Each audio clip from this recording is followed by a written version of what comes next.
and welcome to the He Doesn't Want a podcast, sponsored by Learners Trust Driving School. I'm here today with Eamonn Hughes, also known as Flamer, from Willowbank Youth Club. How are you keeping, Flamer? You alright, mate? Yeah, Gary, I'm not bad at all, mate. You? Yeah, well, trying to struggle on in this here lockdown thing. What about your general fitness? How are you keeping with the lockdown at the moment? Are you doing anything? To be honest, I'm probably doing more than I did when I was sort of middle of the season. I'm just getting out every single day, mate. To be honest, just for about just pit sessions, running sessions. I haven't really got that much equipment in terms of doing stuff in the gym. Where obviously like home workouts and stuff, but I'm just doing a wee bit when I can, mate. You doing anything yourself? No, mate. No, us coaches, we just take this off season off. It's just a longer off season for us. But I'm glad to hear you'll be a flying winger after this is finished anyway. So no, I was about under 13, under 14 Manihil days, but no, not now. So tell the listeners who don't know anything about you, tell them a wee bit of history of your career. Where did you start? Where are you now? And then we'll get to speaking about your team that you're at now, Willowbank, how you're getting on, etc. Okay, so give us a wee bit of background about where you started. Well, started off playing for NAFL for a lot of years when I was a young lad, and then sort of bit of a breakaway group. We went to a team called Null, right, which was like sort of NAFL but with a different name. Long story. And then I went to Clinville, where I had a couple of years, 18s reserves. And then from Clinville went to DC. Stevie Small, he sent me in the Premier, and then unfortunately got relegated. Went to Larne for a few months really, to be honest, and then went back to DC. And then from DC went to a spell at Knockbreda, and then from Knockbreda I came home as such, and obviously a Willowbank. So that's my club so far. Not as much as many boys in the West. Yeah. Three tracksuit collectors about, but no, not that much. How long have you been at Willowbank now, then? So this would be I came to Willowbank when we were in the BDFL. So BDFL, 2C, 2B, 2A. So this will be my fourth season. And since you've been at Willowbank, you've amassed a lot of trophies. What trophies have you won since you've been at Willowbank, just to let the listeners know? So BDFL, we won the Premier and Nelson Cup, so that was 2. And then 2C treble, 2B treble. And then obviously this year, we would have been on course. I suppose obviously you can't turn around and say we're going to win the league, but yeah. I think it was 10 from 10 in the league, and then obviously in the semi-final Junior Cup. So we're on for potentially another double, but again, still plenty of work there to be done. Yeah, well, I was looking at their league table earlier. The way it was looking was you were 4 points behind Portavogie, but you had 4 games in hand. With those 4 games in hand, you had played 11 games and 11 wins. So you obviously had a lot of games left to play, but it's not something you're not used to. You've done that regularly over the last couple of years through 2C and 2B. Obviously, you still had the Portavogie they played twice still, did you? Yeah. Yeah, I still to play them home and away. I think we were actually due to play them on the Saturday. Right. Before, I think the Saturday before, yeah. But I think we were playing them on the Saturday, and the Junior Cup semi was on the following Wednesday. But clearly, all that's up in the air. Yeah. So obviously, the news yesterday from the Amateur League came out that the Amateur League decided that the season has become null or void, and only one team, which is Rosemount in 1C, because they've already completed their league season and won their league officially, they are going to get promoted. But the likes of yourselves, who would have been in a good position to go and win the league, would have liked this, thought you would have gone and win the league. You've obviously then to go back next year and do it all over again. The way it worked out with Portavogie would have been that they would have had right as well to say, well, we still had to play Willowbank twice, we still could have won the league. But you're going, we've won 11 games straight, we'd fancy ourselves. So it's a tough situation with the COVID-19 pandemic. It's going to be really difficult to get any sort of football on the go again, but teams would have loved to have been given the opportunity to do that, to see out their season and see where they would have finished, because right now it's a case of who would have won the league, who wouldn't have won the league. The Junior Cup itself, you were due to play Cash in that. You haven't heard anything at all with that from the FA, I take it? I think the message going from the FA is that they're giving until the 31st of July. Right. So, poses the weeks go by and the relative just becomes more of a less chance, as I say. Yeah. But if it happens, it happens. If it doesn't, it doesn't. I think if you go back and you look at it and say, right, okay, you play in Junior Cup or you get promotion, I think the be all and end all for us as a club would be to get promotion. But at the same time, if promotion is not going to happen, we'll just have to come back pre-season at Halloween. Well, I was speaking to you yesterday and saying to you that there's always a possibility promotion still could happen. Over the last couple of years, you've had last year some Pats had the drop down from intermediate football. The year before it was UJ and Rathfarr and Rangers, and that's been because of different issues. It wasn't necessarily that they were relegated from 1C. But there is always that possibility. But then if that was to happen, unless there was 2 teams that dropped down from intermediate football, it's once again a case of who goes up between yourselves and Portavogie. So I think as well, like intermediate football status is probably becoming harder and harder to get. Whereas there's not many people would say, okay, well, we'll just drop down in junior, because maybe trying to get up again is going to be even harder. Do you know what I mean? So I think it's an old saying that it is what it is type thing, and we just have to sort of just get on with it. Really, there's no point. Like it's not just us that's going to be affected. I know bit of banter on social media between like East Belfast and Covent Star about the Premier. But again, there's nothing really we can do. Just got to suck it up, really. Yeah, so for anybody that doesn't know who's listening, the 2A division, you have to win 2A to guarantee promotion into 1C, while also having the necessary facilities to go up. Without winning the division, there's no guarantee to win the 1C, so that's the predicament that they're facing. With the Junior Cup itself, there is always that possibility, with there only being 3 games left in the competition in total, that it could be played maybe at the tail end of July, maybe at the start of August, if the FA decide to go down that route. Well, that's it, The problem with the Amateur League we're saying was it wasn't just certain divisions that only have a certain amount of games they have to play. It was the fact that all their divisions, their 90 clubs, would have had, I think it was over 500 games in total to play over such a short piece of time. I think it was a WhatsApp what about, was it 550 or something? I don't know exactly, but like 550 games or something, which that's just nuts. And some clubs are going to be happy if they're not getting relegated, and other clubs are going to be annoyed. So for some people it's win-win, and other people it's lose-lose. So what I'll do then is I'm going to talk about then your history as a footballer, okay? So throughout your playing days, you've played with a lot of players. At certain clubs you weren't maybe there a long time. Who would you consider the best player you've played with in your whole career to date? See, I've got asked this question so many times, and I suppose play with so many good players. Play with Boise, good friends, Carl and Jude. But one person name, and you probably see it maybe in the Willowbank profile, James Muir. And he's the sort of, he's probably one of the main reasons why I'm there at the minute. Obviously, I've got a lot of close friends, but for him, just I think even going back to school days, a Corpus Christi, a team we had there was ridiculous. But I think if you ask all them lads probably that were in that team, and even the boys at Willowbank, it's the same question all the time. Same answer, should I say? Sorry, to the same question. Yeah, but James, I was fortunate enough to see James play quite a lot of times. He was a great player.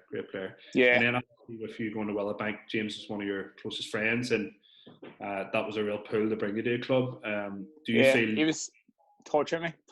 He said, yeah, just if you come, we'll win the league, and I'll win the league. We'll win the cups. And I was like, he's one of them like individuals that, if obviously being his friend, it was hard to say no to him regardless. Well, obviously not just football, but again, that was just him. He had that sort of knack of getting you. Couple of stories which again you could probably have to sort of unearth. tell you in a different place. But yeah, he's just that type of character. Unreal. There's obviously with James, there's a big togetherness at Willowbank. You're close friends. You all work hard together. You can tell that James's legacy still lives on within your team. The legacy that he started and he created by bringing the likes of yourself in, your now club captain. You can tell there's that bond and that togetherness, and you've done him justice with your success the last lot of years, and I'm sure you'd be glad to see it. So, I think if you even look at it, whenever it all happened, and again, I don't want to get into that as much, but I think if you even look at the club as a whole, they probably took the biggest negative on us and turned it into a positive of the academy. You see them, like, it's the amount of kids that they're sort of there. I think it's mainly on a Friday night, but Big Daddy McCrory takes a lot of that. Again, the amount of kids that are there, meeting new friends, whatever else, that's something which, again, he would have loved. He would obviously been a part of. So that's a big factor as well. But the togetherness within that changing room, like there's brothers play together. There's brothers that are part of, again, the coaching staff, whatever it may be. I think the highest tag would be like more than a club, but it really is more than a club. And not me saying that because I'm on air here, but yeah, it really is. From the outside looking in, it's easy to see that the players themselves, the senior players, take a lot to do with your youth setup as well. There's a lot of players who are coaching your youth setup also, isn't that correct? Yeah. Yeah, like some of the lads, I suppose obviously if we would get like a mess on a Thursday meet, let's say 12:30 or 12:15, and some of my boys are rocking up at, again, 1:45, 1:45. That's due to the fact they've been coaching every morning. Again, there's nothing really that the club's never going to change in terms of that. But it just sort of speaks for the whole club. I'd say if you probably go through the first team or the second team and obviously third team as well, there's just coaches and coaches and coaches. It's just like a cycle. Do you know what I mean? So going forward, that's only going to breed more success, hopefully, for yourselves as a club, because you not only have that connection with the senior team and the junior team, where it's an easy transition with junior players coming in, but also you also have the youth players knowing the Willowbank way almost. So the way your first team conduct themselves, the way they play on the pitch, those junior players are learning the same things, are doing the same things. So they're almost moulded by the boys who they're going to replace in the future. Even this year, you have a young lad plays left wing for you, don't you? The young lad who he was 16, 17 when he first. Eamonn McCulloch. Yeah, Eamonn McCulloch, great player, and you can tell he's even such a young player. He's not just got the skill necessary to play at that level, but he's also got the brain as well. You can tell that he's been well coached by the club throughout. There's a wee bit of bait about him. But again, I suppose that goes back to him. I think he was at the club for a while and went to Clintonville. And I think like Big Daddy and Jim and the boys, George, Tommy, the boys at the club would always say that they always come back. And he was at Clintonville, probably to this day at Clintonville, being at Clintonville till now. But he's came back because he just loves Willowbank. Do you know what I mean? So I think that's just an example I spoke about before there.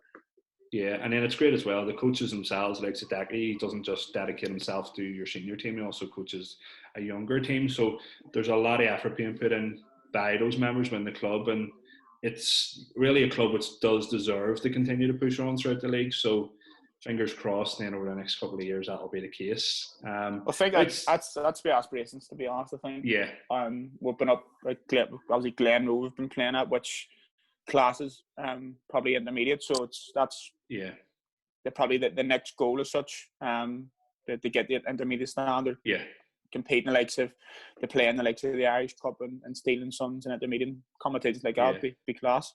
And hopefully pick up a junior cup, the one trophy which has eluded us over the years along the way then. Yeah, well, been in a semi-final and having 90 minutes from a final, but listen, if we have to go back to 2A and have to start over again, we'll just come back in pre-season, hungrier, stronger, fitter to go again. That's it. Outside of Willowbank, is there any players you would consider to be best players you've played with outside of the players you've played with at Willowbank? Best player played with outside of Willowbank, you say? Yeah. I know they're twin brothers, but they're hard to separate. Carl and Jude probably. Just ridiculous. Ridiculous attempts. Just match winners on their own. Probably maybe have different strengths. But yeah, class. again, good friends. But Carl's still at, he's a Forest Green, is that correct? Yeah.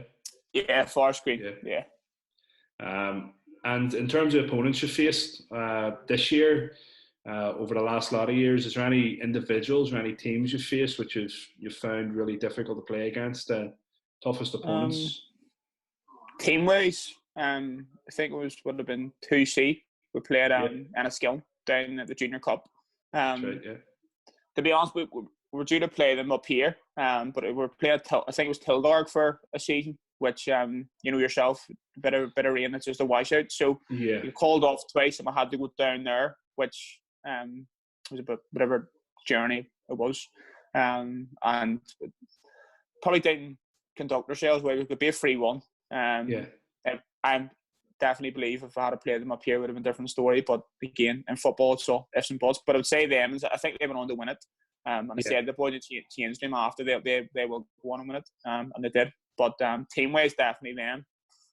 Individuals, quite hard. I'm not really. I wouldn't turn around and say, "Oh, he gave me the runaround today," or whatever it may be. But definitely, I'll never forget playing the Oval for DC. Andy Waterworth, he got just absolutely run me ragged. I think they beat us 5-0 or something that day. And you've been very young then, but as well, so hopefully it matured since then as well. Andy would have had a wee bit. He would have known what he was doing anyway. A young centre half end, so he would have. He's rapid, absolutely rapid. So, lastly, we'll talk about. I noticed on your social media you're doing this Struggle to Strength campaign. Could you tell us a wee bit about that? Yeah, it was just I seen him. Big Turley from our youth club and Joe McNeil and the boys from the Star. They were promoting it, and I was just like, it's a great campaign. So I think it was the day 3. I was like, I just joined it then. So just on my running sessions, I've done a couple of running sessions, a couple of 5Ks, and just after that, just posting a quick video. I think it was a young lad last Sunday, I think. From Ardoyne, I think he was an Ardoyne GA boy, and I think it's just Somalikis went to Somaliki school, and I think Big Turley and clearly Joe McNeil, all boys who are doing great work over there. They've obviously done that.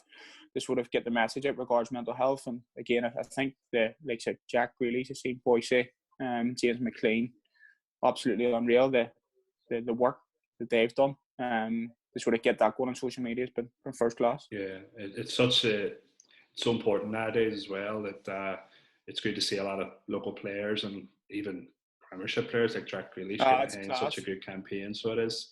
Well, keep up the good work. Keep what you're doing. And I was hoping we wouldn't see you in 2A next year. Our team forward, we're hoping to get on somewhere else. But it looks like we might be seeing each other again on the pitch anyway. Yeah, well, I know obviously speaking to you before we played this, you were really down to your bare bones. You were struggling to play that day, and then you sort of stayed the ship as such. So you, I think we're looking at, was it fourth or fifth? You were sitting on the table. Sitting at fourth, just, but it was a great turnaround. My own club forward, we lost the first 5 games this season. It was a hard start for us. A lot of injuries, a lot of players leaving. It's junior football. You can't make excuses, but it is what it is. But we turned it around. We were doing well, so. I'd be looking forward next year to pitting ourselves. You shouldn't be in football or sport if you're not looking forward to playing against the best teams. And I would consider yourselves one of the top junior teams across the whole of the North. So I look forward to a challenge if that be the case. But you keep up a good work, mate. And I'd like to thank everybody for listening. I'd like to thank Flamer, the first inaugural guest on the He Doesn't Want It podcast, sponsored by Learns For Us. And we'll be back. Yeah, that was my wife actually. I had to give her thanks for that. So I'll be back next week on our episode and another local player. And we hope you enjoyed it, folks. All right, thanks very much. Thanks very much.